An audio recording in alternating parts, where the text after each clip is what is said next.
There are lots of different kinds of grants. One of the most important distinctions is between grants that you as an individual can apply for and funding that is filtered through some sort of organization, usually a nonprofit. As funding for the arts has become more politicized, many individuals who previously gave money directly to artists will now filter that funding through a nonprofit organization, so that when Fox News calls, they can honestly say they never gave money to that artist who did that stupid thing. They gave money to an organization, who then gave that money to an artist to do stupid things. The word grant could be used to describe a number of different kinds of support. What we tend to think of is cash grants or monetary support. Even within monetary support, there are two different types. We can call one an award, which is basically they give you money because they think you're cool. Increasingly more common are project-based grants, where they aren't just giving you free money because they think you're cool, but instead are funding a specific project where you've outlined not only exactly what you want to do, but how you're going to spend their money. And while we are going to talk more about how to write a project-based grant application, we don't want to forget about some of the other categories. In-kind donations can make a huge difference in your artistic practice, but tend to be overlooked, often because there isn't an official application process. An in-kind donation is when some group, organization, or business gives you something besides just money to help you with your project. If the local hardware store gives you their mist-tinted paint so that you don't have to buy your own, that's an in-kind donation. If you've got a big project and you've got the lead time to plan it out, build into your process the solicitation of in-kind donations. What are you going to need, and who could give it to you for free? Soliciting in-kind donations isn't necessarily hard, but it does take a lot of time. An important factor is the research involved in getting the request in front of the person who can actually make a decision. If you're talking to a local, independently owned business, the owner or manager is probably authorized to say yes or no. If you're making a request to a large corporation, they possibly have someone who is in charge of such donations. But strangely, they don't tend to put that person's contact information front and center on their web pages.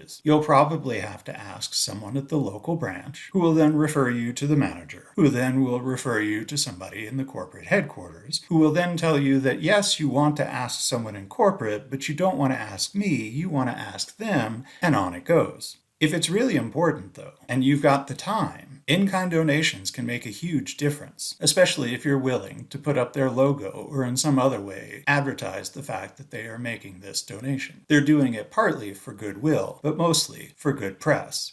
Different kinds of residencies, fellowships, and apprenticeships could be categorized as grants. They're giving you something. Same thing with commissions, public art awards, or purchase awards from shows.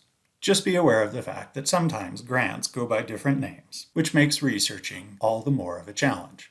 Another important and often overlooked possibility is that of a fiscal sponsorship, where you are creating and administering a project, but you're doing it under the umbrella, the sponsorship, of a nonprofit, so that donations to your project will be tax deductible, or so that you can take advantage of other benefits available to nonprofits, like reduced postage. One thing you want to know when you're working with a fiscal sponsor is whether or not they expect a cut of your funding, because they have to pay for the professionals who help you to administer your program.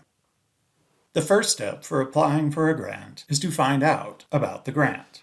Some awards will be publicized on the same kinds of listings that you can use to find out about exhibition opportunities. The College Art Association's opportunity page, the New York Foundation for the Arts, NYFA.org, is a good source for funding opportunities, even ones that have nothing to do with New York. Check into what your state or local arts commission has available. Here in Colorado, the state arts organization is called Colorado Creative Industries. They not only offer direct support to artists, but also have a newsletter that will let you know about other opportunities.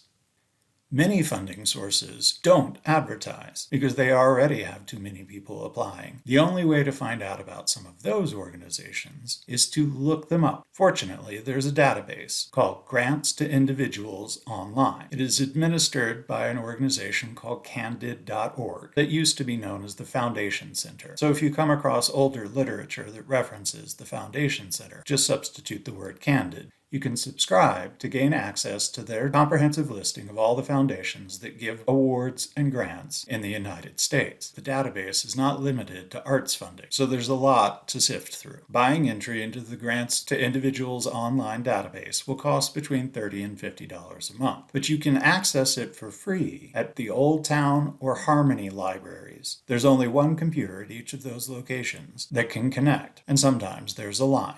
Incidentally, if you ever move outside of Fort Collins, contact the research desk at the nearest public university library and ask them if they have a subscription to Grants to Individuals online and if you can access it.